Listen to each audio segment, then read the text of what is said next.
we just need to protect the church. It will not, take care of itself. And we've all got to be aware that things break. We've taken care of the educational wing roof.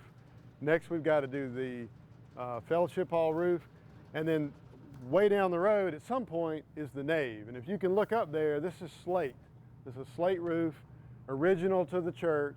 And we, replaced pieces here and there, but it's getting close to its life. If you look at these water stains, we've been battling water down here. This is all some of the newer construction, but we're constantly battling water. Last year, we fixed that with a waterproofing material and a coating, and it's really helped that area. This used to be carpet, and we've just had tremendous water issues in this wall. And I don't know if you can look at the foundation here and the shape of it, but basically this is the foundation of the chapel, the outside walls of the chapel. And it's been a big problem, and we think we've got it fixed. We've done some stuff last year there. This new floor here in the children's area is something that we did last year to get rid of the old moldy carpet that had been damaged from the water. So another thing that we're doing is that we're in a process of slowly over time switching out all of the light fixtures in the church to LED light fixtures. And next on the list is the fellowship hall.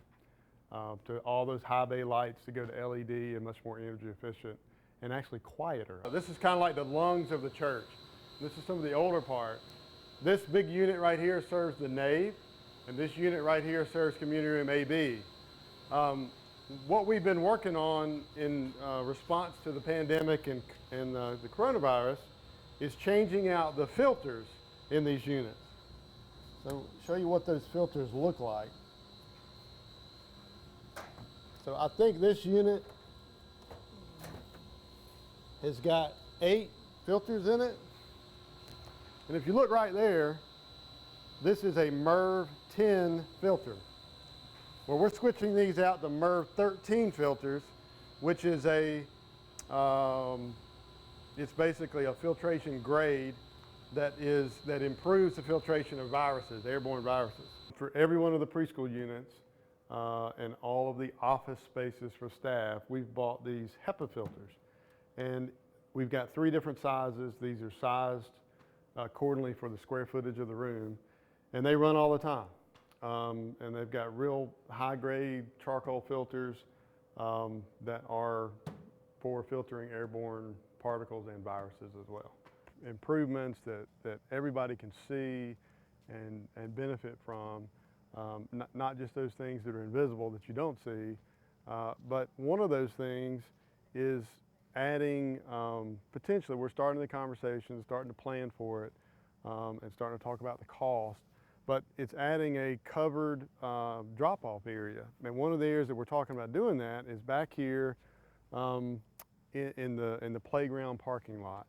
And we're talking about having a covered entrance that would provide covering for the walkway up to the entrance to the preschool, also to the office, and potentially having a covering out in the parking lot so people can drive in, drop off. The church is starting to bring kids back in the outside for bells, for choir, for youth group, and all this stuff's happening on Sunday afternoons.